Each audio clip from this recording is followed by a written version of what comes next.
नमस्कार प्रिय मित्रों, स्वागत है आपका अपने चैनल में। आज की कहानी बड़ी ही ज्ञानवर्धक और प्रेरणादायक है। तो आप सभी से हमारी विनम्र विनती है कि इस कहानी को पूरा अवश्य सुनिएगा। तो आइए समय को व्यर्थ ना करते हुए इस कहानी को सुनते हैं। और अगर आप चैनल पर पहली बार आए हैं तो आपसे विनती है कि चैनल को सब्सक्राइब अवश्य करें। एक ही घड़ी मुहूर्त में जन्म लेने पर भी सबके कर्म और भाग्य अलग अलग क्यों होते हैं, यही आज की कहानी का विषय है। एक बार एक राजा ने विद्वान ज्योतिषियों और ज्योतिष प्रेमियों की सभा बुलाकर प्रश्न किया कि मेरी जन्म पत्रिका के अनुसार मेरा राजा बनने का योग था और मैं राजा बना, किंतु उसी घड़ी मुहूर्त में अनेक जातकों ने जन्म लिया होगा जो राजा नहीं बन सके। ऐसा क्यों होता है, इसका क्या कारण है? राजा के इस प्रश्न से सब निरुत्तर हो गए। क्या जवाब दें कि एक ही घड़ी मुहूर्त में जन्म लेने पर भी सबका भाग्य अलग अलग क्यों है? सब सोच में पड़ गए कि अचानक एक वृद्ध खड़े हुए और बोले, महाराज की जय हो। आपके प्रश्न का उत्तर भला कौन दे सकता है? आप यहाँ से कुछ दूर घने जंगल में यदि जाएं तो वहां पर आपको एक महात्मा मिलेंगे, उनसे आपको उत्तर मिल सकता है। राजा की जिज्ञासा बढ़ी और घोर जंगल में जाकर देखा कि एक महात्मा आग के ढेर के पास बैठकर गर्मा गर्म कोयला खाने में व्यस्त हैं। सहमे हुए राजा ने महात्मा से जैसे ही प्रश्न पूछा, महात्मा ने क्रोधित होकर कहा, तेरे प्रश्न का उत्तर देने के लिए मेरे पास समय नहीं है, मैं भूख से पीड़ित हूँ। तेरे प्रश्न का उत्तर यहाँ से कुछ आगे पहाड़ियों के बीच एक और महात्मा हैं, वे दे सकते हैं। राजा की जिज्ञासा अब तो और बढ़ गई। पुनः अंधकार और पहाड़ी मार्ग पार कर बड़ी कठिनाइयों से राजा दूसरे महात्मा के पास पहुंचा, किंतु ये क्या, महात्मा को देखकर राजा हक्का बक्का रह गया।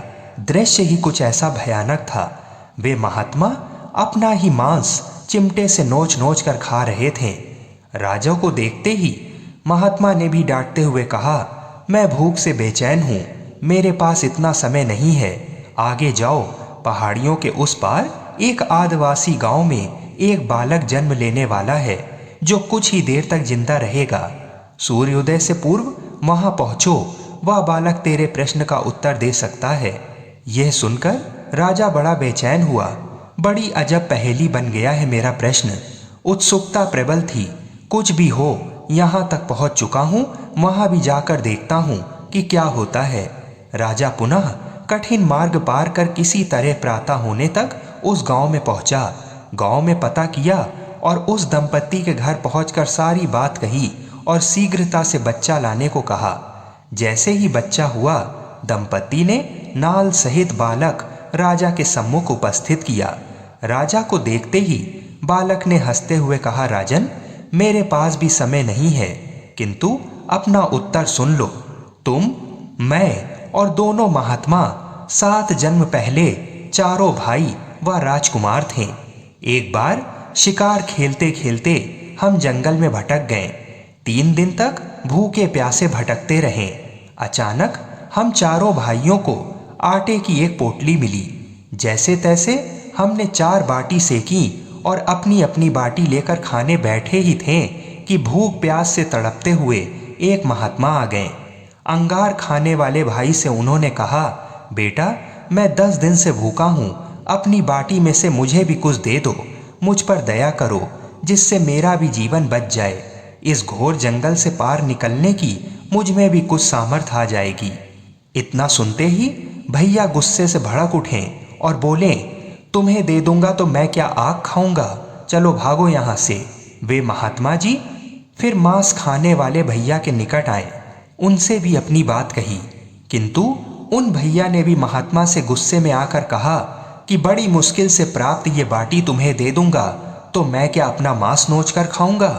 भूख से लाचार वे महात्मा मेरे पास भी आए, मुझसे भी बाटी मांगी तथा दया करने को कहा, किंतु मैंने भी भूख से धैर्य खोकर कह दिया कि चलो आगे बढ़ो, मैं क्या भूखा मरूं। बालक बोला, अंतिम आशा लिए वे महात्मा, हे राजन, आपके पास आए, आपसे भी दया की याचना की।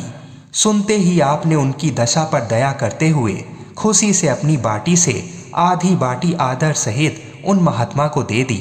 बाटी पाकर महात्मा बड़े खुश हुए और जाते हुए बोले कि तुम्हारा भविष्य तुम्हारे कर्म और व्यवहार से फलेगा। बालक ने कहा, इस प्रकार हे राजन, उस घटना के आधार पर हम अपना भोग भोग रहे हैं।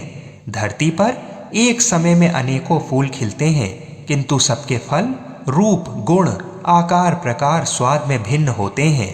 जिसने जिस प्रकार से उस साधु महात्मा का अपमान किया, वो अगले जन्म में वही कर्म को भोग रहा है।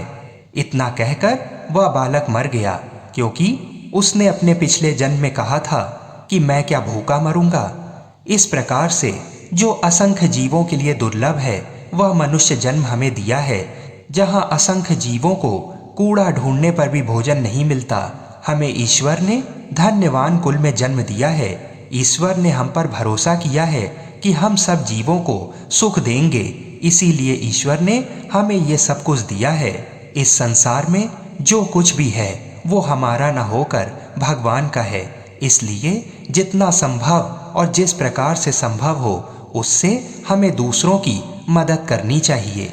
और जितना ही आशीर्वाद और पुण्य हम कमाएंगे उतना ही हम फलेंगे।